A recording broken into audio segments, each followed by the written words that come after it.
Kwanza nianze kwa kuishukuru serikali ya Chama cha Mapinduzi inayoongozwa na Mheshimiwa Daktari Samia Suluhu Hassan kwa kukumbuka kwamba tuna wakulima huku, lazima tuzalishe miche tuwagawie bure, si ndio jamani? Ndio. Ipoje hiyo? Safi sio safi? Kwa Mheshimiwa Rais ameona kuna umuhimu wa kuwainua wananchi kiuchumi kwa kugawa hizi ruzuku ambazo unaona vitalu vinazalishwa na nyinyi wananchi mnagawiwa bure. Kwa kutambua mchango huo, ndugu zangu, mimi naombeni sana, kama walivyosema, mashimo yanakaguliwa, mtu ndo apewe miche. Msidanganye, usifike ukaenda kuegesha kwenye migomba, nenda kapande.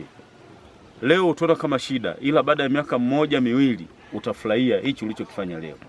Na mimi kwa namna nilivyoona hapa, afisa kilimo, kwa namna nilivyoona hapa, naelewa kuna maeneo hawajahamasika kama hapa.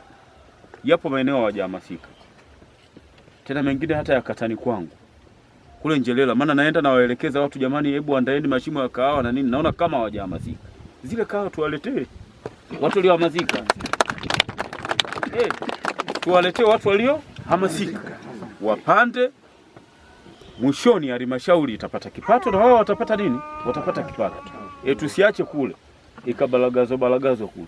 Kwa hiyo fanya utafiti, wale watu kama hawahitaji tulete hapa.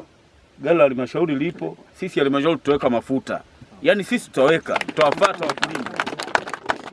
Na niwaambie, sisi halmashauri ya wilaya Ludewa kwenye kipindi cha miaka 5, mtu atakaye jikita kwenye uzalishaji wa mazao ya biashara atanufaika.